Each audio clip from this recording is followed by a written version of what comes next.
and I just join in the Minister's closing words there that Ireland does indeed stand with Ukraine, and I think across all parties in the Dáil we've sincerely felt that over the last few months. At this point, over 4 million refugees have now fled the Ukraine, across borders into Poland, Moldova, Slovakia and so on. But I do believe that, and it's unanimous in here from listening to people today, that this country has welcomed people with open arms, and we've embraced anybody that has wanted to come here. We've also provided accommodation. We've provided social welfare supports for people that are arriving also. And obviously we are welcoming refugees into all our communities across the country. And I know the majority of TDs in here would have had some interaction with families as they have arrived. So that has been a great thing to see right across the country. But not too far from here, some other people did prevaricate in those refugees' moment of need. And thankfully Ireland did not waver and opened our doors. Can I just make a comment on the one-stop shop model at Dublin Airport? It's obviously working very efficiently. The concern we have is that obviously there are steps being taken to provide for similar models in Shannon and Cork. And could I just ask maybe the Minister in his closing comments if he could address what's happening in Cork and Shannon to take those necessary steps to have that one-stop shop model in place in both those areas. Can I also just make a comment? I think it was Deputy Kenny across referenced the skill set that many of these refugees are bringing with them, be they in the medical field, engineers, many maybe teachers that can perhaps help in the coming months ahead.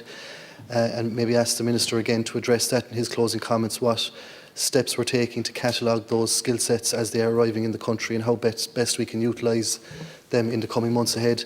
And I know that from speaking with many of the Ukrainians that have arrived in Cork so far, many of them want to contribute while they're here. They want to feel like they have something to contribute in their new society and in their new homes. It would be remiss of me not to comment in relation to Cork specifically in terms of education and disability provision, Minister. I think you're well familiar with the problems we have there at this point in time, and I do have serious concerns about an influx of a large number of people, because the service provision we're providing at various CHOs across the country at the moment isn't up to standard. And as you know, Cork CHO4 is one of those areas, and I would have serious misgivings that we can provide adequately for many of those students that may come, particularly with needs, be it in the mental health service or be it for assessments of needs or autism supports or whatever the case may be. The majority of schools in Cork City are actually full at present as well, which is a major concern for us. I think only 2 secondary schools on my side of the city would have any capacity to take any of these people fleeing from the Ukraine. So it's something, again, we need to look at.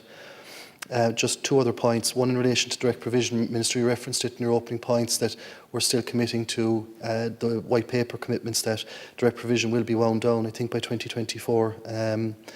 I do think that this emergency poses a real challenge for us to meet that target. I'd love to see your comments in relation to that. I know that you're saying that we're still going to stick to that aim, but I do sincerely believe that winding down direct provision, as abhorrent a system and all as it was, I do think it's inevitable that there's going to be knock-on consequences for what we're aiming to do there, and I'd appreciate a comment on that.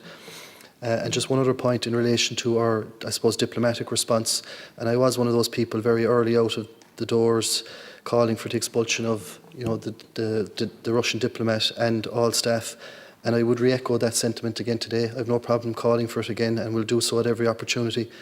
And I do believe that Ireland should use its position on the UN Security Council as best as we can. I think the single greatest message we can send is a member of the UN Security Council calling for that and doing so publicly.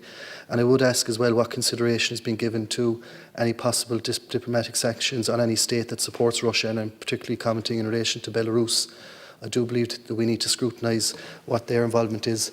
And just one last point, Chair, and I'll defer then to the Deputy. It's just in relation to the opposition. I'm not going to score political points here in relation to previous voting records or whatever in the European Parliament. But the one thing I would challenge you, and I was hoping to say it to your leader earlier, is in relation to MEP Flanagan, Wallace and Daly. I think that you're all part of the same party of the European Left group.